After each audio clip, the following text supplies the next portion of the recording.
দুপুর আনুমানিক 12:30টার দিকে অতর্কিতভাবে 25-30 জন লোকজন এখানে এসে আমাদের গেটের সামনে হামলা চালাইয়া আমাদের গেটকে লাথি দেয় এবং আমাদের একটা সিসিটিভিকে তারা ভাঙিয়ে পালিয়ে দেওয়া হয় এবং আমাদের যে মেন সাইনবোর্ডটা আছে এটাকে পালিয়ে দেওয়া হয় এবং এখানকার যে দায়িত্ববান লোক তাদেরকে ডাকা হয়। তারা এই সমস্ত লোকজনের হামলার কারণে তাদের মুখোমুখি আর হয় নাই। পরে তারা থানায় ইনফরমেশন করে, পরে থানার থেকে এসআই আমিনুল সাহেবকে পোস্ট এখানে পাঠানোর পর জিনিসটা ঠান্ডা হয়। পরে যারা এখানে লোকজন পাঠাইছিল মিস্টার মজিদ, ওনার যে বাহিনী ওনারা সহ এবং শ্রীপুর থানা এবং বালুকা থানার মধ্যবর্তী থানা মানে 2 থানার লোকজন নেতৃবৃন্দ বৈশা জিনিসটাকে গতকাল বিকালবেলা এটাকে সমাধান করে দেয় এবং মজিদের পক্ষ থেকে বলা হয়েছে যে আজকের ভিতরে উনি একটা আমাদেরকে স্টেটমেন্ট দিবে যে নেক্সটে এমন ধরনের কোনো অতর্কিত হামলা বা ভাঙচুর কোনো ধরনের কিছু হলে সেইটার জন্য দায়ী থাকবে আমাদের লিখিত আমাদেরকে আজকে। আমরা তো খুব ভিডিও ফুটেজে দেখছি, নাম তো চিনি না। আমরা কিছু লাঠি ছুটা দেখছি, একজনের হাতে কোমরে একটা পিস্তলের মতন দেখেছি সিসিটিভি ফুটেজে। ওনার পোশাকে একটা পাঞ্জাবি ছিল আর অন্যান্য লোকজন হাতে লাঠি ছুটা ছিল। এই যে পাঞ্জাবি পরা তার হাতে দেখছি আমরা, কিন্তু তাদের আমরা নাম জানি না, আমরা তো মোকাবিলা হইতে পারি না ভয়ের কারণে।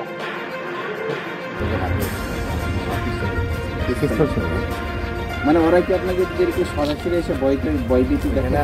সরাসরি এসে গেলে প্রথম লাঠি দিয়ে লাঠির দাগ হয়ে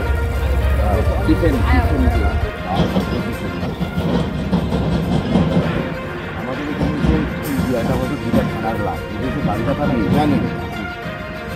আমাদের এখানে বাইক আসে, আমাদের মধ্যে কিছু কিছু বাইক আসে ব্যবহার কিছু কিছু অংশ দিতে হয়। এই অংশটা লোকাল এলাকায়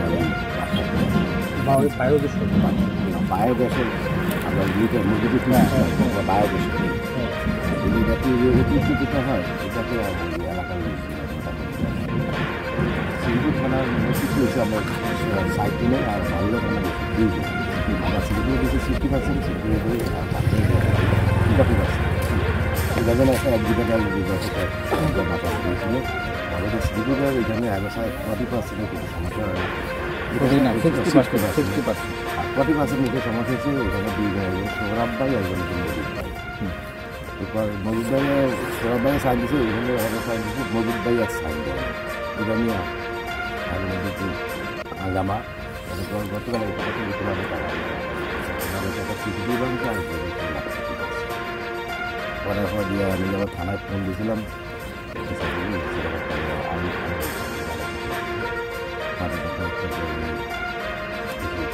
নিয়ে গেছে আমাদের। তারপরে 2 পক্ষ শ্রীপুর এবং বাংলা 2 পক্ষের সন্ধ্যা জানাইছিল। বসার পরে যে তারা মোটামুটি জিনিসটাকে সমাধান করে দিচ্ছে। আর যারা হামলা করেছিল তারা আমাদেরকে দিলে নেক্সট এই ধরনের কোনো ক্ষয়ক্ষতি করবে না, ক্ষয়ক্ষতি হলে তাদের সমস্যা করে দেবে। আজকে এই ধরনের তারা সব কিছুই কখন মানে আজকে কত সময়ের মধ্যে আজকের জন্য কিছু দিয়ে দেবে। মানে আপনাদের সিসিটিভি ফুটেজে আমরা যতদূর জানছি পারিপার্শ্বিক বা পুলিশের মাধ্যমে বা আইন শৃঙ্খলা বাহিনী যারা আসছে যেখানে আগ্নেয়াস্ত্রণী ছিল, আমরা তো নর্মালি অনেক লোকজন ছিল, কারণ অনেক লোকজন ছিল, প্রায় 25 ছিল এবং ঢাকার বদলে আমরা তো আসলে গেলে জব করি, তাদের মোকাবিলা হলে সংঘর্ষ হতে একটা দুর্ঘটনা ঘটাতে পারে। এই কারণে আমরা সামনে দেখা যায় বর্তমানে অস্ত্রের যে লাঠি চলা মানে ওরা কারা মসজিদের লোকজন? মসজিদের লোকজন উনি চাইছিলেন এই সাইডে 40% নিয়ে গেছিল একা আর ওনারই আপনার চাষে যায় তো বাইক মানে ওই যে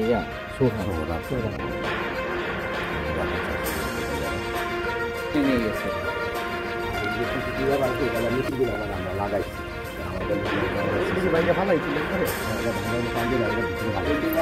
আর এটা ওষুধ ইয়াকে দিয়ে দিচ্ছে সিসিটিভি ফুটেজে তো আসে নাই মানে হামলা যারা করছিল মানে অস্ত্র ছিল তাদের হাতে হাতের হাতে হয়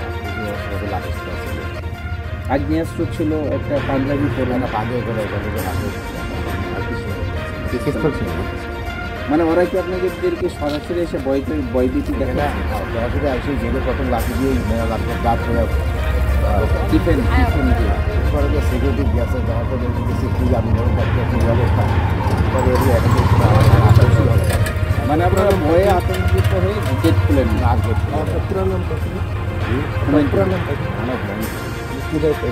হচ্ছে ডিপার্টমেন্ট ম্যানেজার